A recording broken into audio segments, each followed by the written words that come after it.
Hello, everyone. Yo, listen here. First things first, happy holidays, everybody. Merry Christmas, happy Hanukkah, happy whatever you're celebrating this time of year. Look, I know the world's a little crazy right now, so take a minute, breathe, grab some coffee, some eggnog, whatever you need. You're back here with me, and you already know the rules. You know, in all my years on this bench, and we're talking over 40 years here, you think you've seen everything. The desperate, the remorseful, the angry, the manipulative. But that Tuesday morning in September, 3 words were spoken in my courtroom that I will never, ever forget. 3 words that made the entire room go silent. 3 words that would change everything. I own you.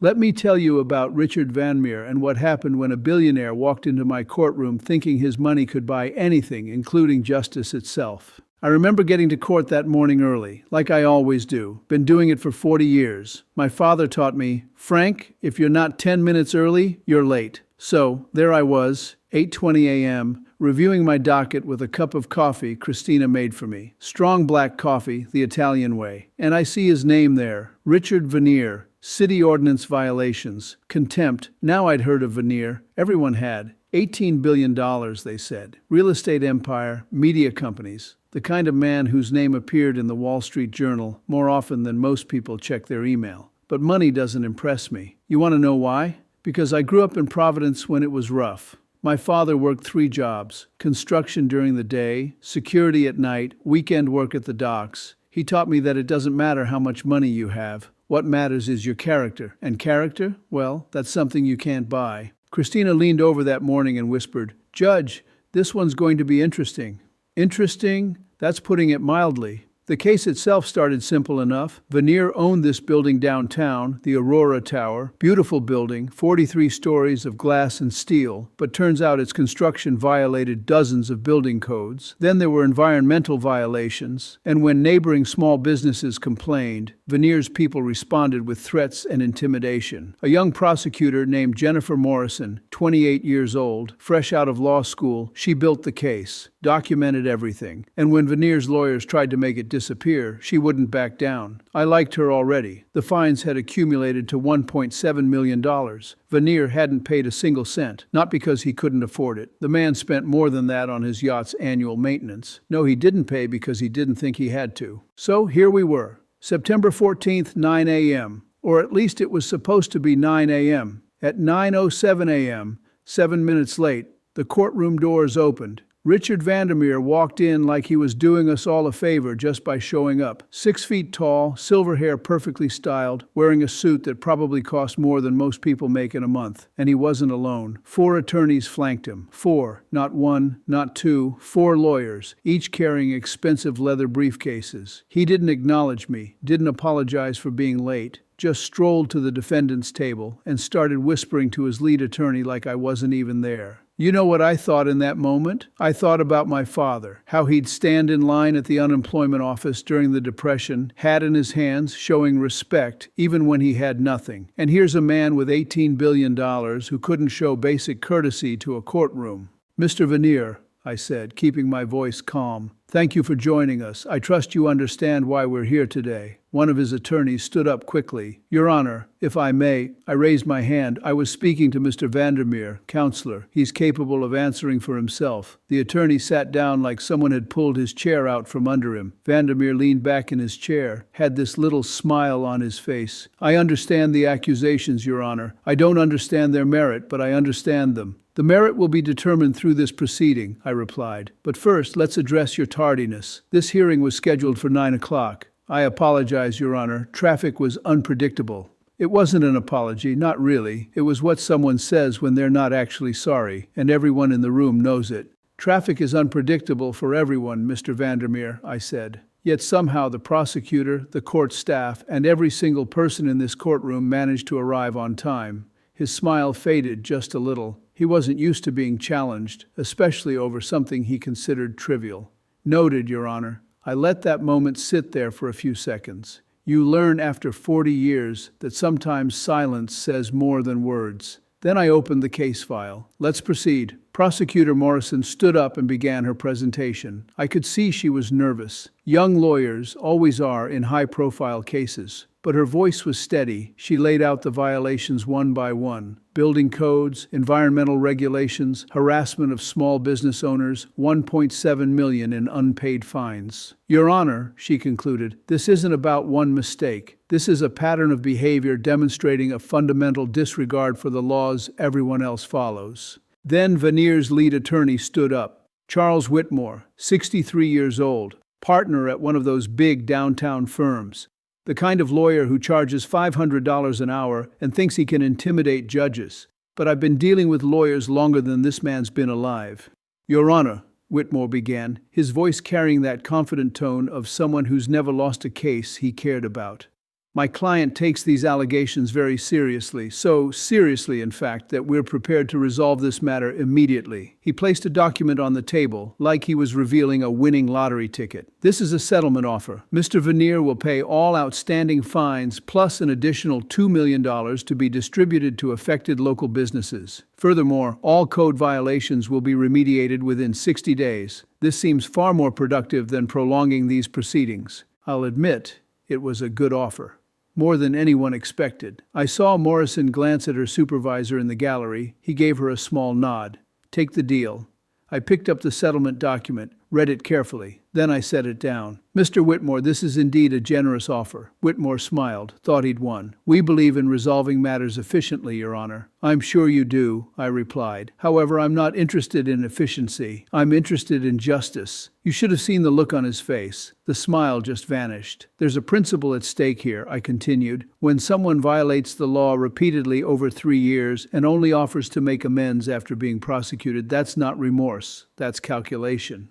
I looked directly at Vandermeer. Mr. Veneer, you received multiple warnings over 3 years, multiple opportunities to comply, multiple chances to do the right thing before it reached this point. You chose not to. So now we're going to proceed with this hearing, review all the evidence, and determine what the appropriate consequences should be. Not what's convenient, not what's efficient, what's appropriate under the law. For the first time since walking into my courtroom, Richard Veneer's expression changed. That casual confidence just evaporated. His jaw tightened. Whitmore tried to interject. Your Honor, surely we can find a reasonable... We are being reasonable, Counselor. We're following the law. That's when Veneer leaned forward and whispered something to Whitmore. Whitmore shook his head. Don't do it. But Veneer whispered again, more forcefully, and then he stood up. Your Honor, may I speak plainly? Every lawyer in the room went stiff. You don't let your client speak directly to the judge. It's a fundamental rule. But Vandermeer wasn't asking his lawyers. He was already standing. You may address the court, Mr. Veneer, I said. Here's where it gets interesting. Thank you, Your Honor, Vandermeer began, his tone shifting, less respectful, more condescending. I appreciate your dedication to principle. I really do. But let's discuss reality for a moment. He took a step closer to my bench. Nobody does that without permission. With all due respect, Your Honor, you're a municipal court judge. You handle parking tickets, minor violations, small claims. This building? I could buy it tomorrow. The entire block, actually. That's not arrogance. That's just fact. I could feel my blood pressure rising, but I kept my voice calm. The value of this building has no bearing on the law, Mr. Vandermeer. Doesn't it, though? He spread his hands like he was explaining something obvious to a child. Let me tell you how the real world works. I employ over 50,000 people. My companies generate billions in economic activity. My charitable foundation funds hospitals, schools, scholarships. When I make decisions, they affect real lives. So do mine, I replied quietly. He ignored that. Your Honor, I'm offering to pay the fines plus additional compensation. I'm offering to fix every single violation. What more do you want? Public humiliation? A formal conviction on my record that affects my ability to do business internationally? For what? To make a point? Yes, I said simply. To make exactly that point. His face started turning red. Judge Caprio, I think you're missing the bigger picture here. No, Mr. Vandermeer, I think you're missing it. I took off my glasses and cleaned them slowly. You see these people in this courtroom? Mrs. Patterson over there, she's been coming here for 15 years. She's retired, lives on Social Security, and she still pays her parking tickets on time. That young man in the back, he's working 2 jobs to support his family. Last month, he was here for a traffic violation, paid his fine without complaint. I put my glasses back on. You know what they all have in common? They follow the law. Not because they're afraid of consequences. not because they can't afford lawyers to get them out of it, but because that's how our society functions. Everyone plays by the same rules. Vandermeer's lawyer was frantically whispering, trying to get him to sit down, but Veneer wasn't listening. "Your Honor," he said, his voice getting harder, "I think you need to understand something. I have relationships with people you wouldn't believe. The governor, senators, federal judges. I've donated millions to political campaigns. I have influence." "Stop right there," I interrupted. My voice was still calm, but everyone in that courtroom knew I was serious. "Are you suggesting that your political connections should influence my decision in this case?" "I'm suggesting," Vandermeer replied, "that you should consider the consequences of your decisions, not just for me, but for yourself." The courtroom went dead silent.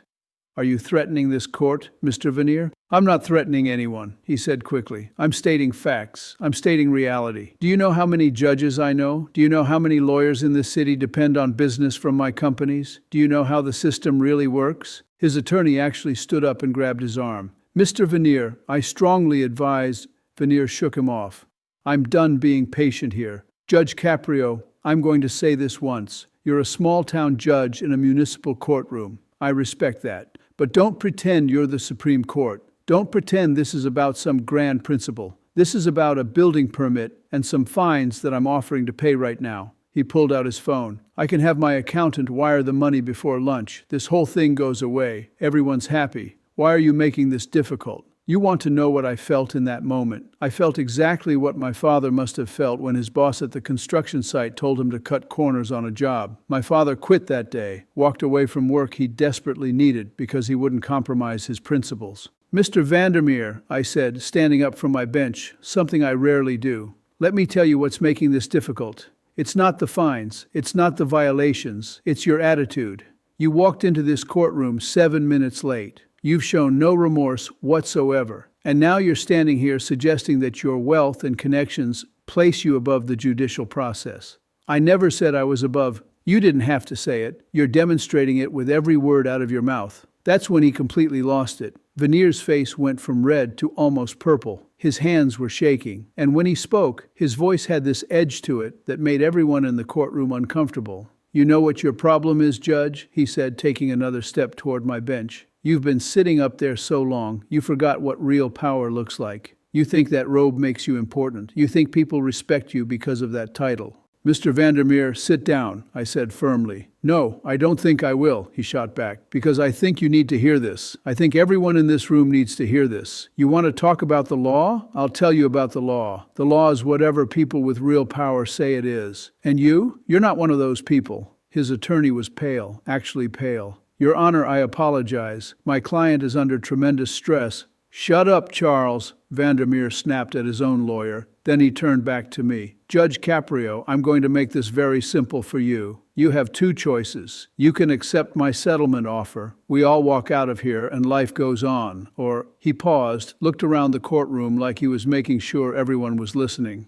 "Or I make some phone calls. Maybe I talk to the mayor about city funding for this courthouse. Maybe I talk to my friends at the newspaper about doing an investigation into judicial conduct. Maybe I look into your background, your family, your finances. Maybe I find something interesting." My hands gripped the bench. In 40 years, nobody, and I mean nobody, had ever threatened me like this. "Are you threatening my family, Mr. Veneer?" "I'm not threatening anyone, Your Honor. I'm just pointing out that investigations can be enlightening. Sometimes they find things, sometimes they don't. But the process itself, that can be very difficult for everyone involved." I stood there looking at this man, this billionaire who thought his money gave him the right to intimidate a sitting judge. And I thought about every person who'd ever stood in this courtroom with genuine remorse. People who'd made real mistakes and were trying to make things right. People who showed respect for the process, even when it was difficult for them. And then I thought about something my father told me when I was 16 years old. We were at a neighborhood meeting, and some local tough guy was trying to intimidate the business owners into paying protection money. Everyone was scared except my father. "Frank," he told me afterward, "you show me a bully and I'll show you a coward, because people who really have power don't need to threaten anyone. They don't need to make people afraid. The loudest person in the room is usually the weakest."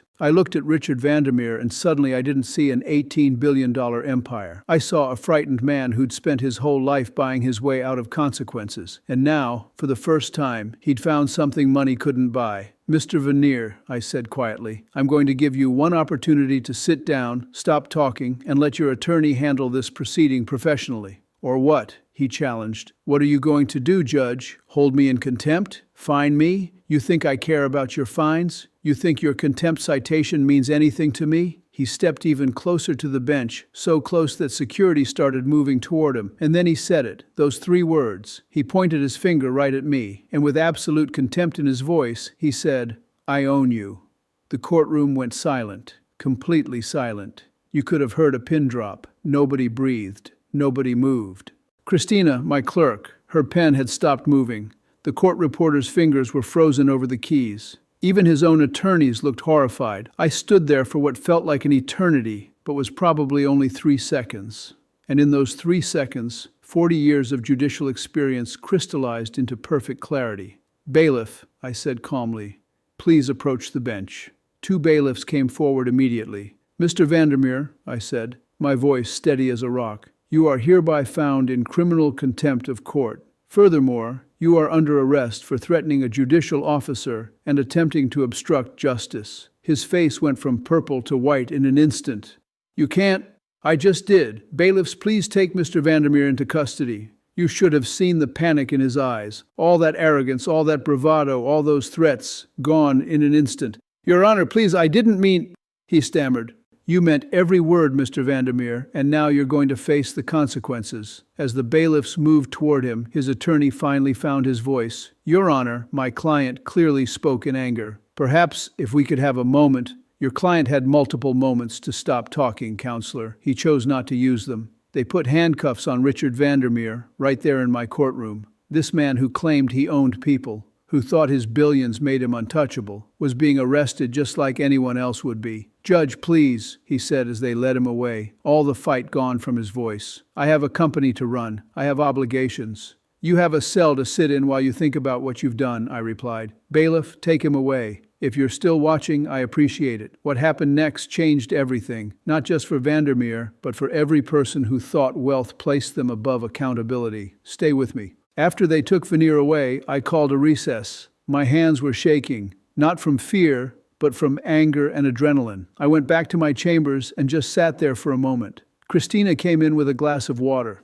Judge, are you okay? I'm fine, Christina, I said. But I keep thinking, how many people has that man bullied over the years? How many times has he threatened people and gotten away with it because they were too afraid to stand up to him? She didn't answer. She didn't need to. We both knew. 20 minutes later, there was a knock on my door. It was Prosecutor Morrison. And she wasn't alone. She was with a woman I'd noticed in the courtroom earlier. Professional looking, had been taking notes the whole time. Your Honor, Morrison said, this is Assistant U.S. Attorney Catherine Reynolds. She's been investigating Mr. Veneer for 18 months. Federal prosecutor, I should have guessed. Judge Caprio, Reynolds said, extending her hand. What happened in your courtroom today is going to be very helpful to our case. We've been building a racketeering investigation against Veneer. Witness intimidation, bribery, fraud, but we could never get anyone to testify because they were all terrified of him. So you let him come into my courtroom? I asked. We knew his contempt case was on your docket, she admitted. We'd heard about your reputation, we hoped, but we certainly didn't expect that he'd expose himself so completely. She pulled out a small device from her briefcase. Your Honor, with court permission, we had audio recording equipment installed in the courtroom last week as part of our ongoing investigation. We have everything he said on tape. Part of me wanted to be angry that they'd used my courtroom for their investigation, but another part of me, the part that remembered my father standing up to bullies, was glad they had. What happens now? I asked. Now? Reynolds smiled. Now Mr. Vandermeer has given us exactly what we needed. Threatening a judge, obstructing justice, attempting to corrupt judicial proceedings, all on tape in front of 30 witnesses. Combined with our existing evidence, he's looking at significant federal time. And that's exactly what happened. The news spread fast. By that evening, it was on every local channel. By the next morning, it was national news. Billionaire arrested after threatening judge was the headline. But But you know what? I didn't care about the headlines. I cared about what happened in the days and weeks that followed. 3 days later, I got a letter from a small business owner named Thomas Chin. He owned a restaurant 2 blocks from Veneer's Aurora Tower. He wrote, "Judge Caprio, I wanted to thank you. 2 years ago, when I complained about construction violations from the Aurora Tower project, Veneer's people threatened to destroy my business. They said they'd get me shut down for health code violations. They'd make sure I lost my lease. They'd ruin me. I was so scared I dropped my complaint. But today, seeing what you did, I went to the city attorney's office and told them everything. I'm not afraid anymore. Thank you for showing me that standing up to bullies is possible." I must have read that letter 10 times because that's what it's really about, isn't it? Not the dramatic courtroom moment, not the arrest, not the headlines. It's about showing ordinary people that the system works, that justice isn't just for those who can afford it or those who are brave enough to fight alone. A week later, 3 more business owners came forward with complaints against Vandermeer, then 5 more, then a dozen. Once people saw that someone had stood up to him and survived, no, more than survived, had won, they found their courage. The federal investigation expanded. Turns out Veneer had been doing this for years. Threats, intimidation, bribery. He'd corrupted city inspectors, threatened journalists, intimidated witnesses. He'd built his entire empire on the foundation that money could buy anything, including immunity from consequences. But he was wrong. 6 months later, Richard Vandermeer went to trial in federal court. I wasn't the judge. That case went to a federal judge, as it should have. But I was called as a witness. I'll never forget walking into that federal courtroom. It was packed, even more than my courtroom had been. Media everywhere. But Vandermeer wasn't the same man who'd walked into my courtroom that September morning. His hair had gone completely gray. He'd lost weight. The expensive suit was gone, replaced by a standard court-appropriate outfit that his lawyers had chosen. And most importantly, that arrogance, that absolute certainty that he was untouchable. It was completely gone. I testified about what happened in my courtroom, told the truth, plain and simple. Under cross-examination, his attorney tried to suggest that Vandermeer had been under stress, that his words were taken out of context, that he didn't really mean to threaten anyone. But there were 30 witnesses, there were audio recordings, and there was my testimony about the look in his eyes when he said those 3 words, "I own you." The jury deliberated for 6 hours, found him guilty on 14 counts: racketeering, witness tampering, bribery, threatening a judicial officer, obstruction of justice. The judge sentenced him to 12 years in federal prison. 12 years. I wasn't happy about it. I'm never happy when someone goes to prison. It means the system failed somewhere along the way. It means someone made choices that hurt other people. But I was satisfied that justice had been served. You know what the most important part of this story is? It's not that a billionaire went to prison, it's what happened to everyone else. Those small business owners who'd been intimidated, they got their day in court, got compensation for their losses. More importantly, they got their dignity back. The city implemented new oversight procedures for major construction projects, independent inspectors, public hearings, transparency requirements, all because people finally felt safe enough to speak up about problems. But the letter that really got to me came about a year later. It was from a young woman named Sarah Martinez. She was a law student at Brown University. She'd been in my courtroom that day as an observer. She wrote, "Judge Caprio, I'm graduating next month. I'm going into public service. I'm going to be a prosecutor. And the reason is because of what I saw in your courtroom that day. You showed me that the system works when good people refuse to be intimidated. You showed me that justice isn't about who has the most money or the most connections. It's about having the courage to do the right thing, even when it's difficult, even when someone is threatening you, even when it would be easier to just look the other way. Thank you for that lesson. I'll carry it with me for my entire career." That letter is framed in my chambers, right next to a photo of my father, because that's what this was really about. Not Richard Veneer, not his $18 billion, not his threats or his arrogance. It was about a simple principle that my father taught me when I was just a kid. Frank, in this life, you're going to meet people who think their money or their power makes them better than everyone else. But you remember this: Character is what you do when nobody's watching. Integrity is what you do when everyone is watching, and it would be easier to do the wrong thing. Richard Veneer thought he owned people, thought his billions gave him the right to threaten, intimidate, and corrupt, thought he was above the law. He was wrong. I still think about that morning sometimes, about those 3 words that changed everything, about how one man's arrogance exposed years of corruption, about how 30 people witnessed justice working exactly the way it's supposed to. But mostly I think about all the people who found their courage afterward, the business owners who spoke up, the witnesses who came forward, the young law student who decided to devote her life to public service. That's the real story, not the dramatic moment when someone gets arrested. The real story is what happens afterward, when people who were afraid decide they don't have to be afraid anymore. You know, people sometimes ask me, "Judge, weren't you scared? This was a billionaire threatening you. He had connections, resources, the best lawyers money could buy. Weren't you worried about what he might do?" And I always give them the same answer. No, because I learned a long time ago that you can't let fear stop you from doing the right thing. My father didn't. My mother didn't. And I wasn't about to start. The system worked that day because people made it work. The young prosecutor who wouldn't back down, the federal investigators who built their case, the witnesses who testified, the jury who listened to the evidence and reached a just verdict, and yes, a judge who refused to be intimidated. But here's the thing, it shouldn't take courage to uphold the law. It shouldn't be remarkable when a judge refuses to be threatened by a wealthy defendant. That should be the baseline, not the exception. We've got work to do in this country. Work to make sure that justice really is blind, that it doesn't matter if you're homeless or a billionaire. If you break the law, you face the same consequences. That no one is above accountability. Richard Veneer learned that lesson the hard way. 12 years in federal prison is a long time to think about 3 words you wish you could take back.